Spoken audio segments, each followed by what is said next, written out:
Commission లో వచ్చి exceeding 10 crores. తర్వాత మనకి సెంట్రల్ గవర్నమెంట్ 2021 లో నోటిఫై చేశారనమాట. సెంట్రల్ 30th December 2000 మాకు చేత కాదంటే అక్కడ district consumer commission help desk అనేది కూడా ఏర్పాటు చేయడం జరిగింది.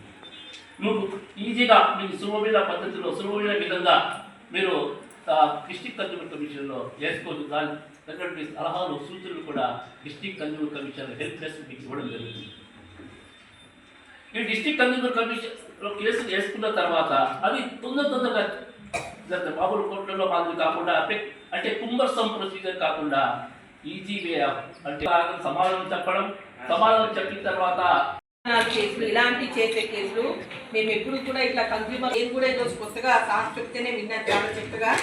సో సార్ వాళ్ళు ఈ సార్ వాళ్ళు కవరప్ చేశారు. Anyhow have to tell something also, నేను కూడా కొన్ని చెప్తాను డీటెయిల్గా.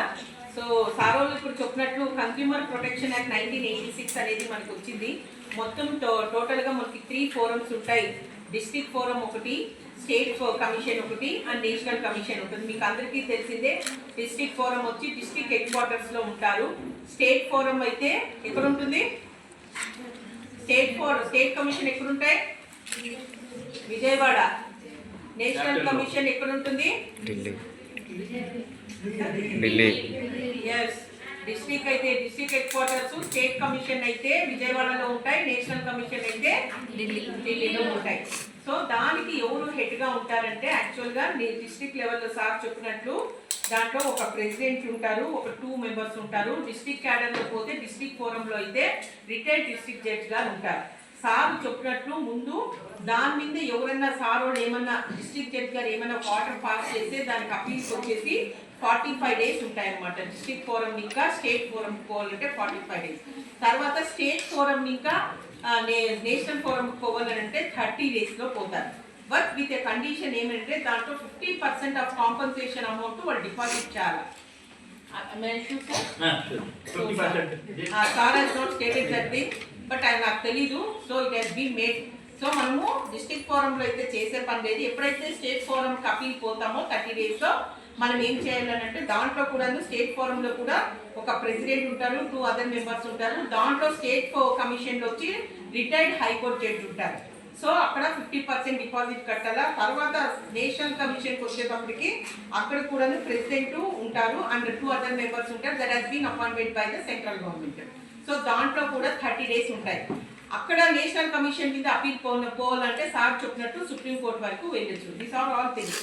మన 1986 ప్రకారంగా అప్పుడు డిస్ట్రిక్ట్ ఫోరంలో ఏదైనా ఒక మనకి మీకు అంతా తెలుసు ఇది కన్జ్యూమర్లో సార్ చెప్పినట్లు ఇప్పుడు డిస్ట్రిక్ట్ ఫోరంలో మనం ఏదైనా వేయాలంటే ముందు 1986లో అప్ టు 20 lakhs ఉండింది.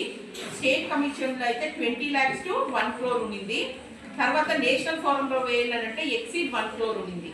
సో అది 1986. Later it he's been amended అయిన తర్వాత సార్ అన్నట్టు 2019లో చేంజెస్ చేశారు. అంటే 1986 ఇంకా చేంజెస్ చేస్తూ డిస్ట్రిక్ట్లో ఏం చేశారంటే అప్ టు 1 crore పెట్టారు. తర్వాత అదే మళ్ళీ చేంజెస్ చేశారు సార్. మళ్ళీ తర్వాత 19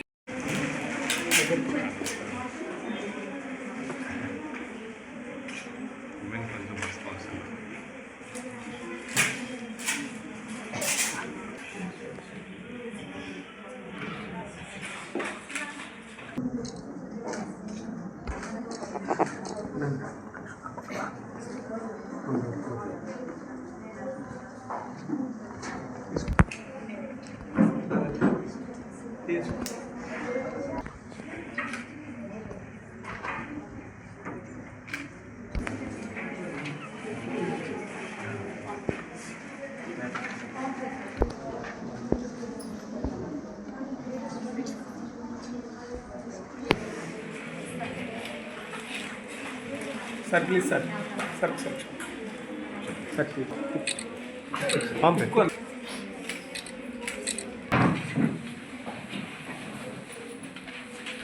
అది దాని అనేక మార్పులు చేర్పులతో కలిపి 2019 యాక్ట్ ఇప్పుడు ఫోర్స్లో ఉంది. నాట్ 1986.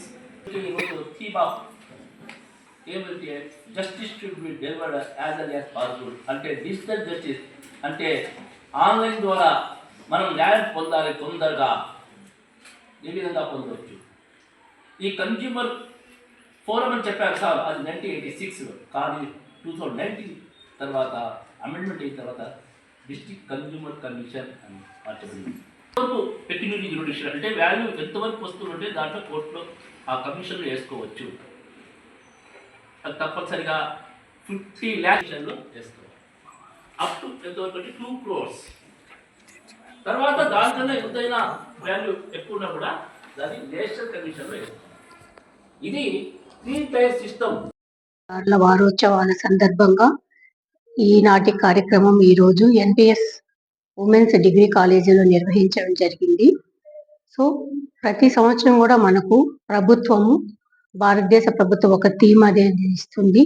ఈ సంవత్సరం కూడా మనకు అన్ని కూడా పరిపాలన అనేది డిజిటలైజేషన్ అయింది కాబట్టి, so efficient and speedy disposable through digital justice అనేది ఈ ఇయర్ మనకు థీమ్ ఇచ్చింది.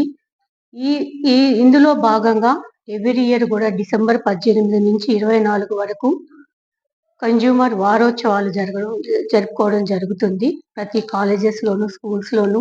అదేవిధంగా మనకు మండల్ కన్జ్యూమర్ ఇన్ఫర్మేషన్ సెంటర్స్ ఉన్నాయి, జిల్లా కన్జ్యూమర్ ఇన్ఫర్మేషన్ సెంటర్స్ ఉన్నాయి, స్టేట్ లెవెల్లోనూ ఉన్నాయి. కాబట్టి ఇందులో భాగంగా మేము ప్రతి సంవత్సరం కూడా స్కూల్ స్టూడెంట్స్కి, కాలేజ్ స్టూడెంట్స్కి, తర్వాత రూరల్ విలేజెస్ కూడా అవేర్నెస్ కల్పించడం జరుగుతుంది. ఇందులో భాగంగానే ఈనాటి కార్యక్రమాన్ని నిర్వహించడం జరిగింది. ఇప్పుడు మనకు పిల్లలకి అందరికీ కూడా మొత్తం కూడా డిజిటలైజేషన్ అయింది కాబట్టి, సో సత్వర న్యాయం ఎలా పొందాలి అనే దాని మీద మనము ఈ అంశం గురించి చర్చించుకోవడం జరుగుతూ ఉంది. సో ఈనాటి కార్యక్రమము పిల్లల్ని ముఖ్యంగా వాళ్ళకు ఉన్నటువంటి కన్జ్యూమర్గా మనకి ఎలాంటి హక్కులు ఉన్నాయి, ఏ విధమైనటువంటి బాధ్యతలు ఉన్నాయనేది కూడా వాళ్ళకు తెలియజేయడం. తర్వాత అదేవిధంగా కొన్న వస్తువులు మనం ఏదైనా నష్టపోయామంటే గ్యారెంటీలో నష్టపోయామంటే ఏ విధంగా మనం న్యాయం పొందాలనేది డిస్ట్రిక్ట్ కన్జ్యూమర్ ఫోరమ్స్ ఉండేది. ఇప్పుడు కన్జ్యూమర్ కమిషన్స్ వచ్చాయి. అది మనకు జిల్లాలో ఎంతవరకు మనము అమౌంట్ వేసుకోవచ్చు, తర్వాత అదేవిధంగా స్టేట్ లెవెల్లో ఎంత అమౌంట్ పొందొచ్చు, తర్వాత 1 కోటి రూపాయల వరకు కూడా మనము అమౌంట్ని పొందొచ్చు. ఢిల్లీ లెవెల్లో కూడా నేషనల్ కన్జ్యూమర్ కమిషన్లో కూడా ఈ విధంగా పిల్లలకి అందరికీ కూడా వాళ్ళు అవేర్నెస్ కలిగించుకోవాలని చెప్పి మేము ఈ కార్యక్రమాలని ముమ్మరం చేసి ప్రతి సంవత్సరం కూడా జాతీయ వినియోగదారుల వారోత్సవాల భాగంగా మేము స్కూల్స్, కాలేజెస్లో అవేర్నెస్ మీటింగ్స్ కండక్ట్ చేయడం జరుగుతూ ఉంది. Thank you.